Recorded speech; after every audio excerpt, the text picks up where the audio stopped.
மயில் டிவி நேயர்களுக்கு அன்பு வணக்கங்கள். சிவகங்கை மாவட்டம் குன்றக்குடியில் உள்ள சண்முகநாதர் கோவில் தமிழ்நாட்டில் புகழ்பெற்ற ஒரு முருகன் திருத்தலங்களில் இதுவும் ஒரு சிறப்பு வாய்ந்த திருத்தலமாக கருதப்படுகிறது. புகழ் வாய்ந்த இந்த சண்முகநாதர் ஆலயத்தில் 2 தினங்களுக்கு முன்பு ஏற்பட்ட ஒரு அசம்பாவித சம்பவம் தமிழ்நாட்டில் அதிகப்படியான இந்து மக்கள் வாழ்கின்ற தமிழ்நாட்டில் இந்து மதத்துக்குன்னு ஒரு சில கட்சி ஆரம்பித்தவங்களும் இது பற்றி பேச மாட்டேங்காங்க. யாருமே வாய் திறக்க மாட்டேங்காங்க. கோவிலுக்கு நீங்கள் போகிறீங்க, பொதுமக்கள் இந்து மத பக்தர்கள் எல்லாரும் கோவிலுக்கு போகிறீங்க, உங்கள் வேண்டுதலை வைக்கிங்க, காசை உண்டியலில் போடுறீங்க. இந்த உண்டியல் காசு எங்கே போகுது, எதுக்கு போகுதுன்னு உங்களுக்கு எதுவுமே இல்லை. நீங்கள் ஆண்டவனை நினச்சி உண்டியல் போடுறீங்க. ஆனால் இந்த காசுகள்லாம் வீணாக வம்பாக போகுது.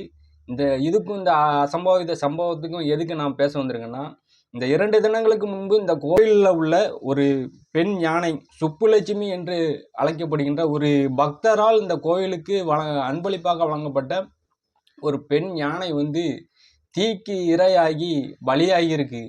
இது மிகவும் கொடூரமான இந்த சம்பவம். அது எப்பேற்பட்ட வேதனையும் துடிதுடிப்புலையும் இறந்திருக்கு.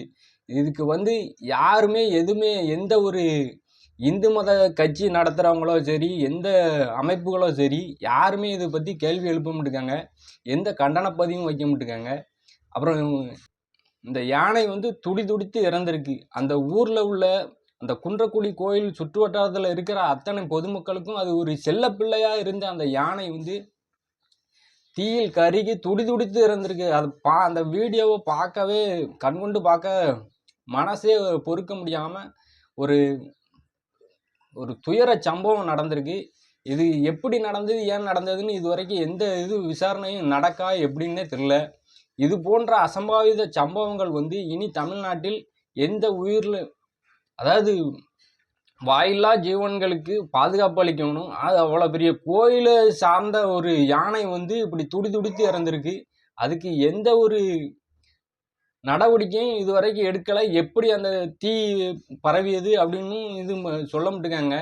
ஊடகங்களும் கேட்க நாதியற்றே இருக்கு. இனிமேலாவது இந்த வாயில்லா ஜீவன்கள் பாதிப்படையாமலோ, கோயிலுக்கு உண்டான பொருட்கள் சேதாரம் அடையாமல் காக்க வேண்டியது ஒவ்வொரு அரசு துறையில் இருக்கிற ஒவ்வொருத்தருடைய கடமை. அதை கரெக்டாக நடத்துங்க.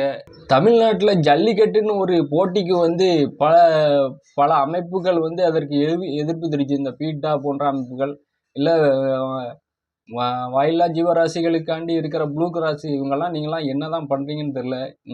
உடனடியாக இந்த சுப்புலட்சுமியின் மரணத்திற்கு ஒரு நீதி வேண்டும் என்று என்னுடைய கோரிக்கையை இந்த மயில் டிவி வாயிலாக வைக்கிறேன்.